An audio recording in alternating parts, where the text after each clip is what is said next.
like a month. A month? There you go. A month. How's it going? Got anything going on?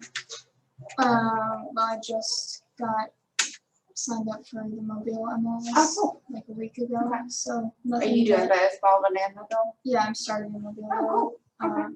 My dad would buy and remodel houses and all that. Oh, cool. Awesome. Is So- he just Mobile County or both? Yeah, just Mobile, but he has a couple left, and then my parents are moving to Belize. Oh, wow. That's awesome. Yeah. Man, that's like, So I'm selling their house. there you go. I was So like, you oh, got okay, some things cool. going on. Yeah. Awesome. Getting started. When are they going to put it on the market? Probably July. Oh, cool. Some exciting. It's interesting to see how working with your parents would be, because I couldn't imagine working with mine. Well, my mom is an agent here, Oh, there you actually. So Yeah. I mean, she's She's gonna be just- like, okay, you can do this, this, and this. Yeah. Yep, and listing right now, basically all you do is just put your feet up and wait for the Yeah. offers to come in. So the hardest part is picking which offer you want to take. Mhm.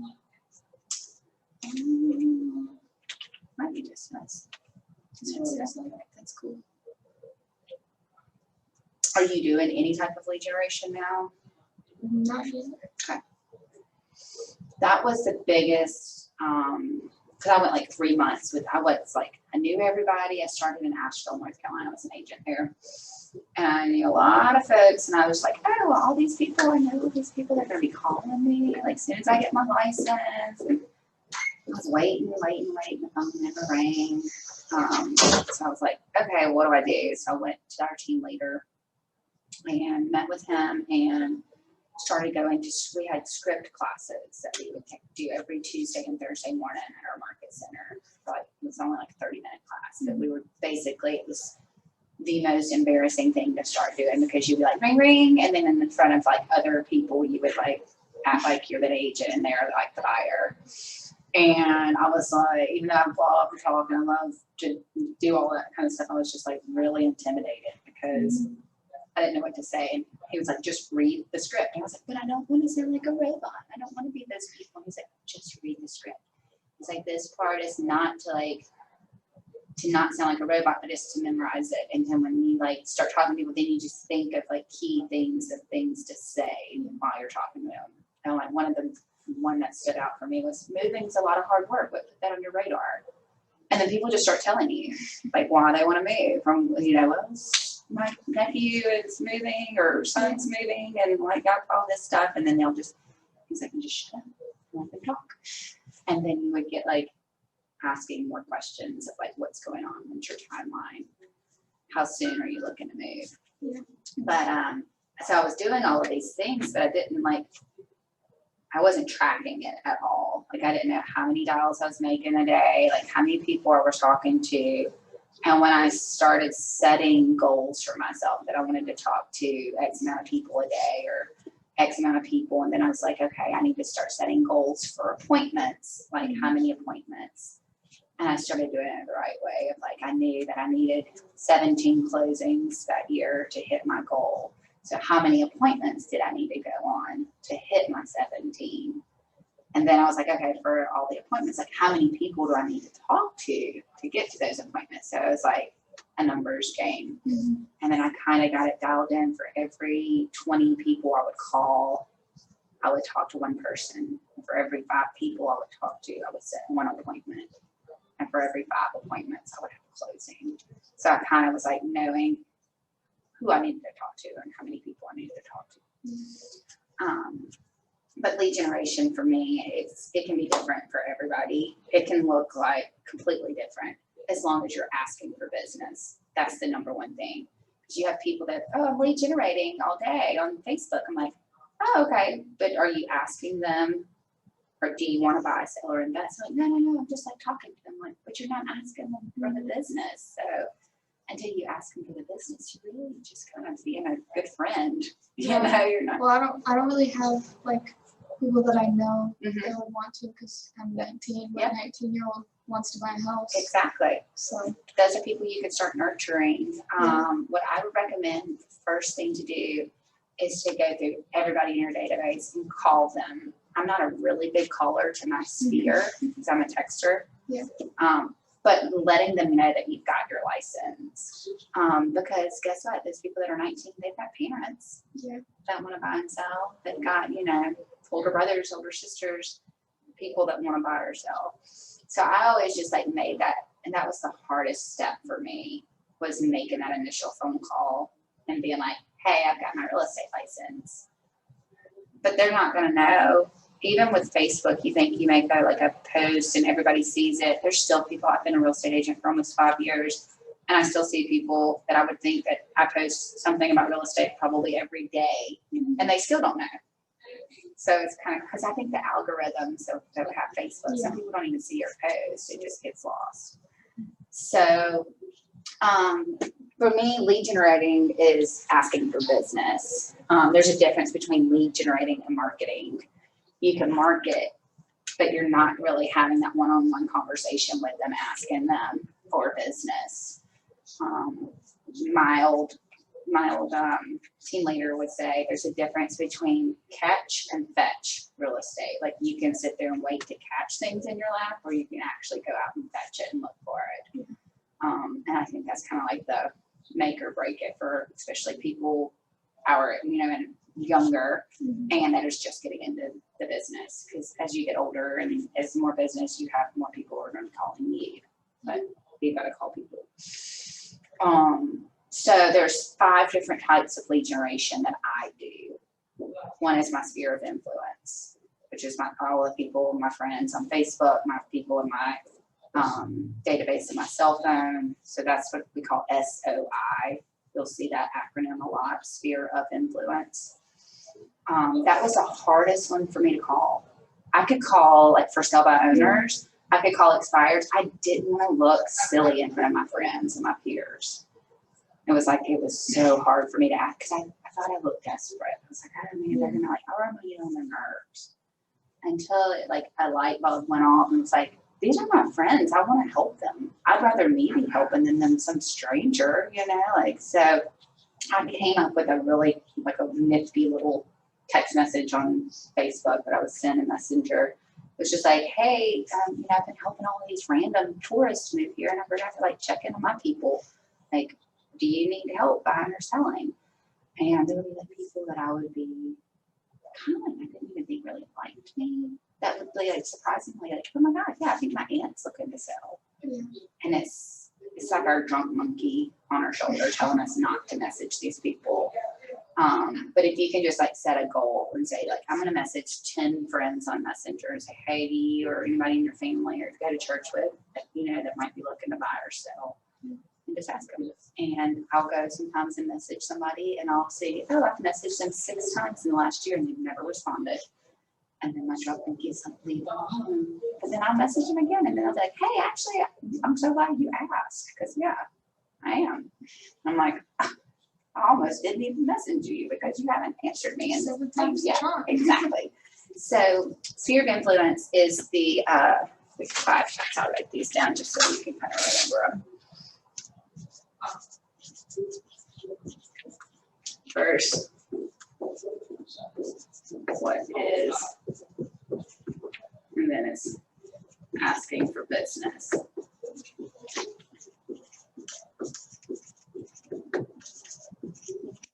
And then 5 different types.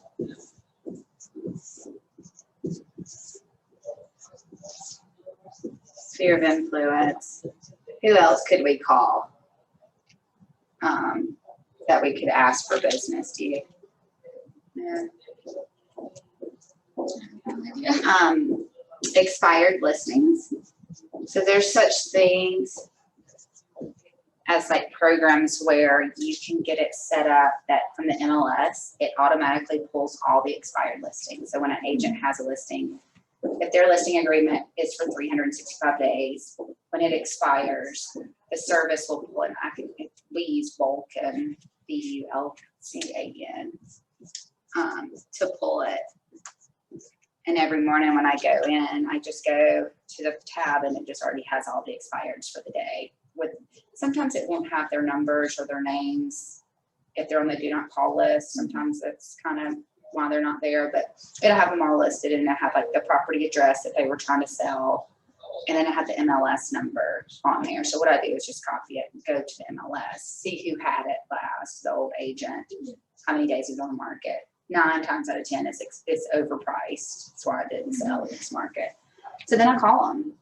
And what I say is like, hey, my name's Wendy Turner. I'm a real estate agent. I know you're probably getting tons of calls already from agents. Were you aware that your property expired? Sometimes people don't even know that it expired.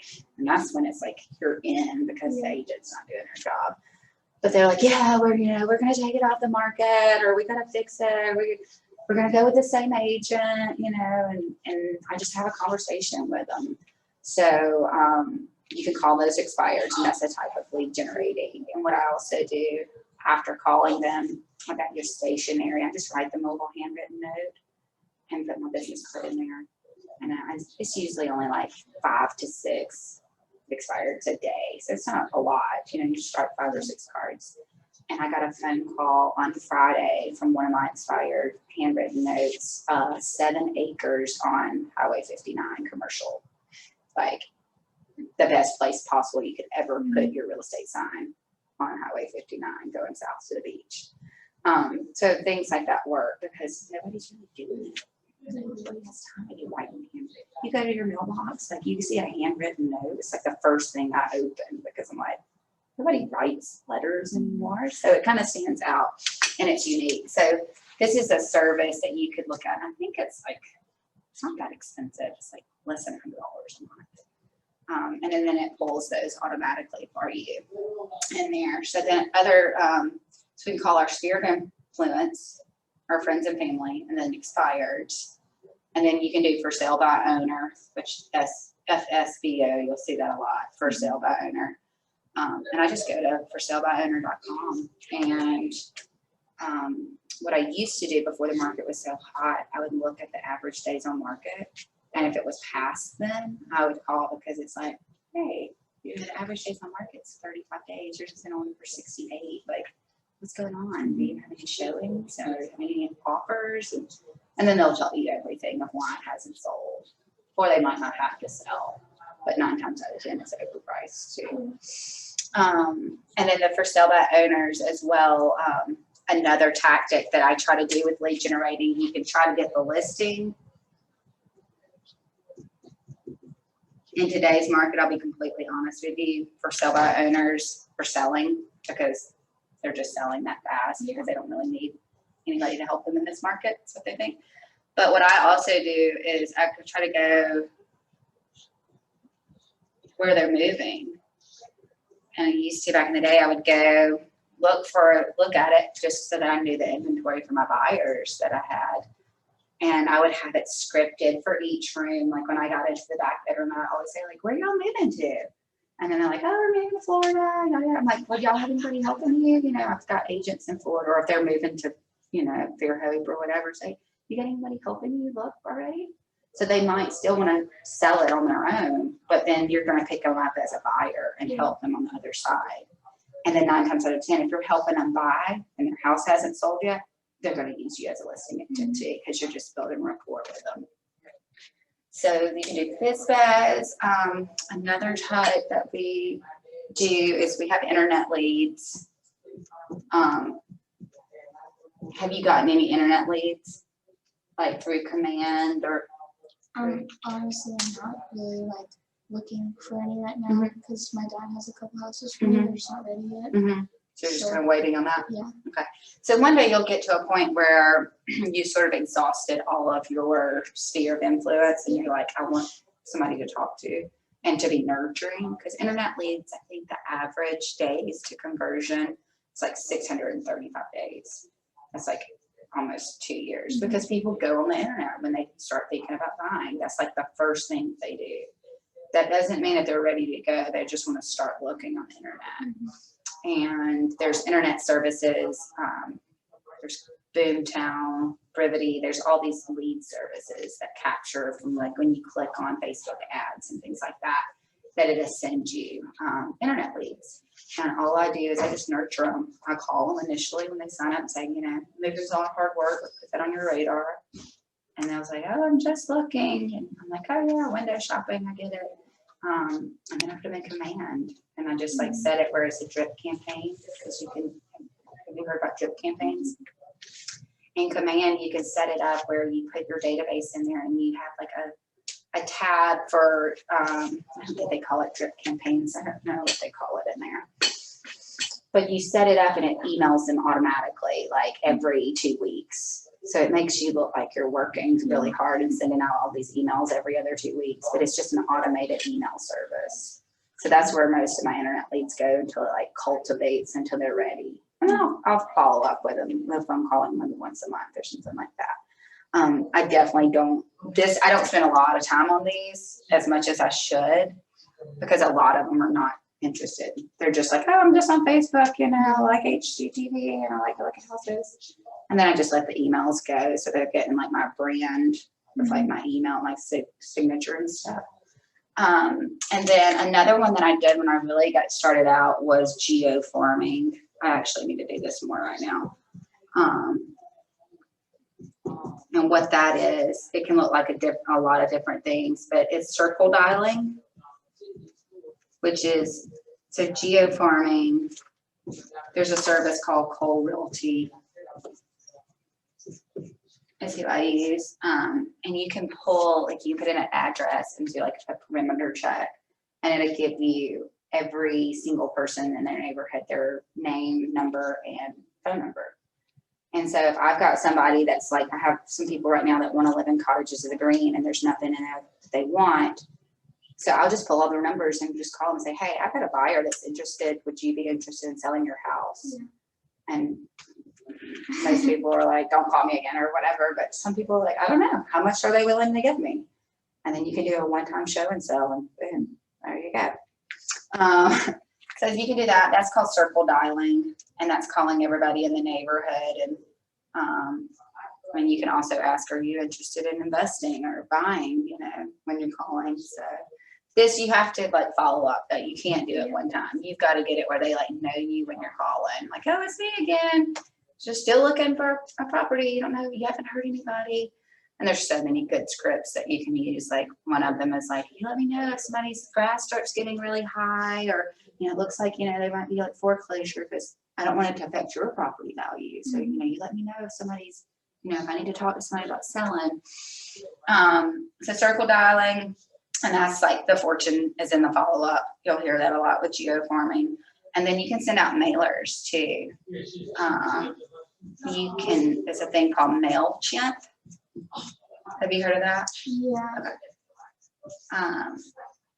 You can set it up where you can just send out a mailer. I did it for neighborhoods in Asheville, where once every 3 months it would go out and it would just tell them everything that's closed in their neighborhood, and it would have like the price that it was listed, the price that it closed, square footage, and average days on market. And then I have like a little thing that says, do you want to be next? Are you interested in selling? Those mailers. A lot of people are sending out mailers now though, because now it's so automated that you can just put in the information and then just like send it out. I was like cutting mine a little wonky just to make it look like it wasn't so automated, like it looked like it was handmade, you know, like I would cut them myself and stuff. But now, I mean, we get probably, I don't know, at least one a week from a real estate agent at my house. So a lot of people are doing it. So is it unique? No, but if you keep doing it, they're going to know who you are. At least you're getting your name out there. So these are like what I focused on when I first started, and mainly FSBOs. I started here and expired. And then I got really comfortable and started reaching out to, like in November, I started working my sphere. And then by March, I had 9 under contract from all of my sphere. I'm like, why did I wait a whole year to like ask my people for business? And then I started getting internet leads, and then I started geofarming. So what I do now is just like a collective of all of this. And then the way that I do it is Monday morning, like before 8 a.m., I just sit down and I look at my week, and I'm like, who am I calling this week? And I just kind of like set it up. Like I'm going to spend 20 minutes on for sale by owners. I'm going to spend 20 minutes on expired, 20 minutes on my sphere. And I just kind of set it up like that. And then I track it all by my dials, contacts. If anybody's interested, like a nurture, like it's like, yeah, maybe like 6 months, I'll count them as a nurture. And then I got it set up by 3 different listing appointments, buyer appointments. And then I also run into people that are interested in getting into real estate. I'm like, why not come to Keller Williams? Because then you can get them in your downline, and you get profit share off of them. So it's like, that's what my mom did yep, with me. exactly. It's like, well, you don't want to buy, sell, or invest, but do you want to be in? And I've known people like for sale by owners who are really, really good at doing for sale by owner. And I was like, you're really good at this. Have you thought about a career in real estate? And I got a lady, she did the seminar, and then she decided she's not going to get a real estate license, but she remembered that, and she called me, and when she was ready to list her house because it still didn't sell, and she was like, I'm over it. So she remembered me, and then I got the listing. So I also track those too, because I track my downline, my profit share, and then just written offers under contract. I track the number of showings, because if I've got like, I'm showing 48 houses a month, but I don't have anything under contract. I'm like, what's going on? Like, why am I showing all these houses, but nothing's going under contract? Today it's because there's so many offers. But, and then I track my handwritten notes, because I'll go back and look like when I was busy. When I'm busy, it's usually 90 days. What I was doing before was how I got busy. And then when I get busy, I was having a tendency of like taking my foot off the gas and not lead generating. And I was like basically riding a roller coaster my first 2 years. I would have like 9 under contract, and then I wouldn't close anything for like 6 months because I wasn't lead generating. So now it's like, for me, it's just kind of keeping it consistent. And I don't have to do it like, I don't have to like, it's not an all day thing that I do. I just do it from 9 to 11 every day. And some days I don't want to talk to anybody, or I don't want to make calls. I just go on like Facebook or Instagram and message people. But the expireds are probably right now where it's at, because everything is selling in this market. And if it's expired, one, the agent didn't really do a good job, or it's overpriced. So that's where I'm like focusing right now, is expireds. And even going to expireds like in 2018, when people had it on market and like, oh, well, I know it didn't sell then, but are you interested in seeing it will now? Yeah, probably for more than what you had it listed for then, more than likely. But there's like my biggest problem is follow up. It's like once I make the call, it's like, oh, they're not interested. But I'm like, I should stay in touch with them, because now that's somebody that I have their phone number. I know who they are. Why don't I ask them again in 6 months? And that's where it starts to show. It's that fortune in the follow up. And converting. And then the difference, and also referrals too. If you like moved here from somewhere else and you know other agents, I will lead generate some days where I reach out to people in different states and say, hey, I live here. If you know of anybody that, you know, your past clients or your clients want to move to the beach, let me know. And I get a lot of referral business, mainly because I've lived in Asheville, North Carolina. So then anytime they think of Alabama, it'll be like Huntsville. I'm like, oh, that's 5 hours away. You're closer to Huntsville than I am, but they think of me because of Alabama.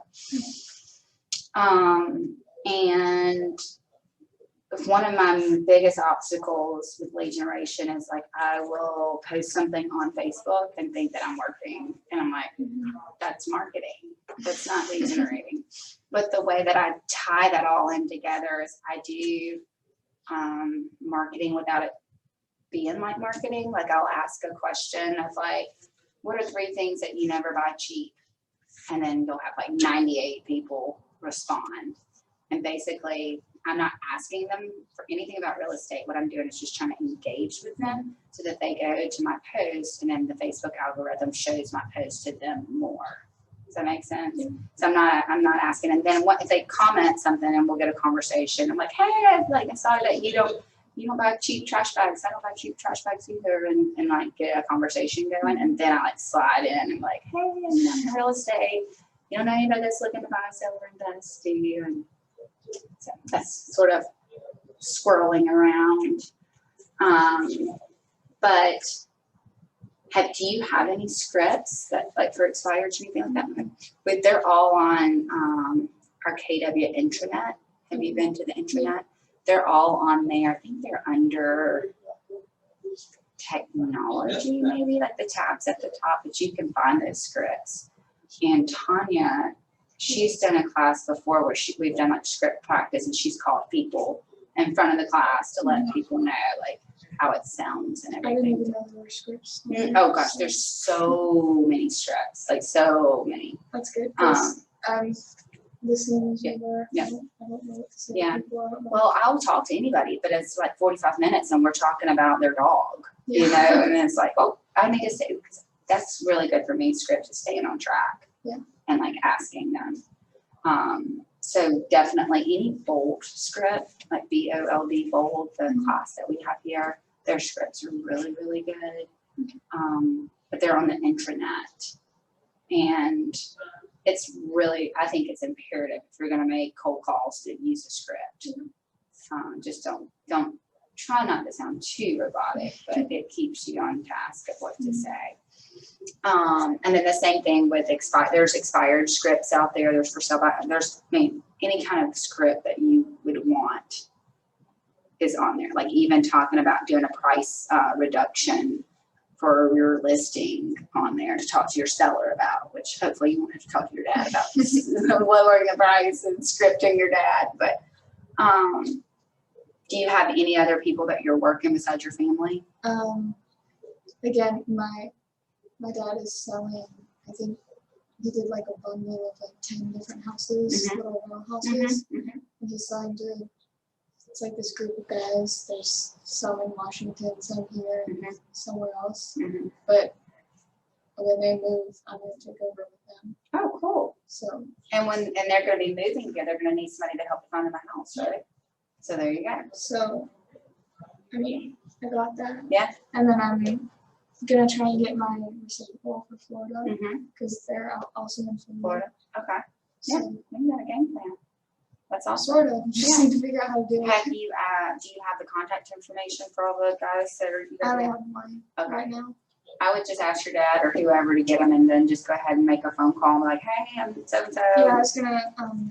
Jen said that I should send out an email with all that stuff in it. Mm-hmm. So, And start there, and because then you can help them buy. Not only help your dad sell, but help them buy because they're gonna be moving here, right, to live I here. think so. Okay. I'm not very sure. I know one is in Florida. Right Okay. now. But they're buying here. Yeah. Okay. So, yeah. What I would recommend is doing that. You know that's there, and you've got that family business that's going to be there, and just go ahead and have some stuff on the back burner going because it will take a little time to nurture to get that. You know. Yeah, I called them once before I finished my class and talked to them. And kind of just forgot about it. Yeah.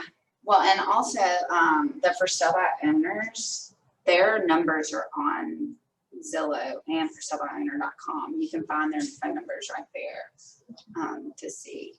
But I would also, Jen, she can give you a list of, I can't remember what it's called, but it's like basically like on Monday, text everybody with the last name J, S, and T in your phone. And then like on Tuesday, we're like L, P, and Q, you know, and it kind of breaks it up like that. So it gives you like something to do, and just text them, and your friend's like, hey, you know, I got my real estate license. I'm out here like hustling. Do you know anybody? And they're like, no, I'm not thinking. I'm like, you know, just say, thank you for thinking. You know, is anybody at church or anybody, your parents, anybody, like, just let me know. I'd love to help them.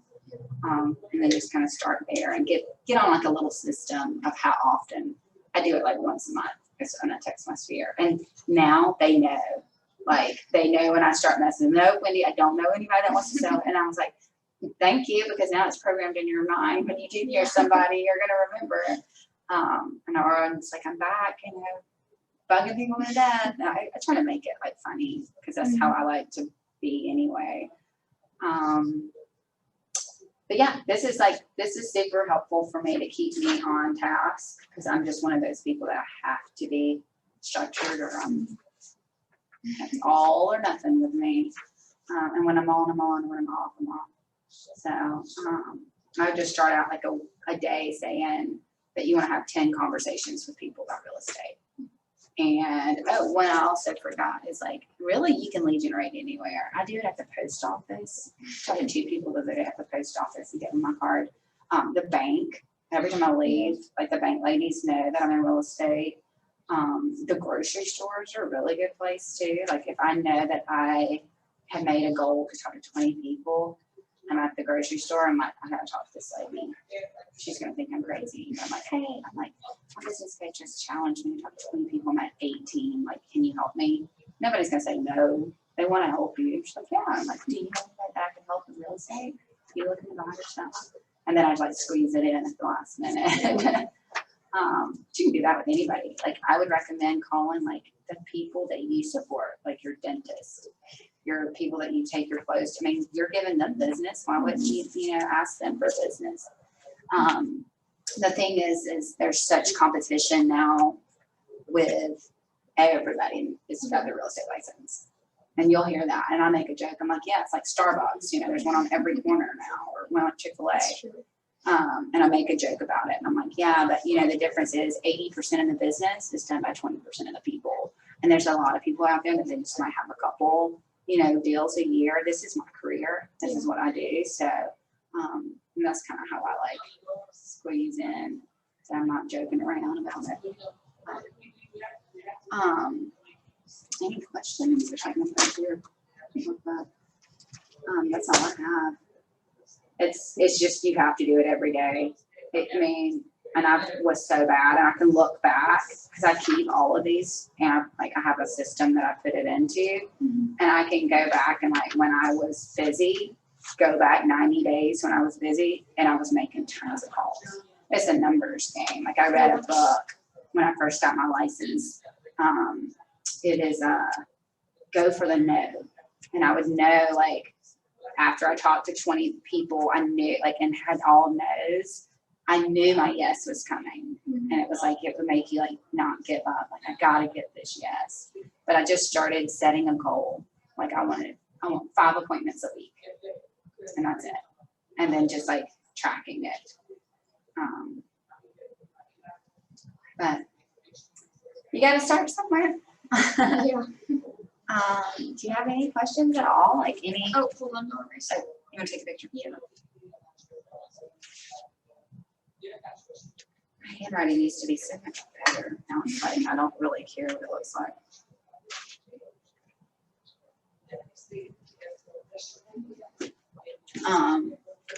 I'll give you my card if you have any questions at all. Like I love helping new agents. Probably more than I actually like doing my job. Just because like I had somebody that really helped me when I started real estate, and I don't know what I would have done without him. He saved me from a lot. Like I would go in his office and basically like lay on the couch like I was in therapy. And be like, I don't know why I'm not busy. He's like, well, how much have you worked? And I said, I don't know. He's like, what percentage would you think that you worked? I said, maybe 80. Yeah. He was like, this is recorded on the third cousin. He was like, you've given it like 40%.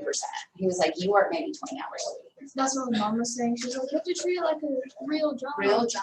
And I always thought it was her fake job because she only doesn't have to. Yeah, she only did the houses that my dad bought. Yeah. And some people are okay with that. Some people are quite okay with that.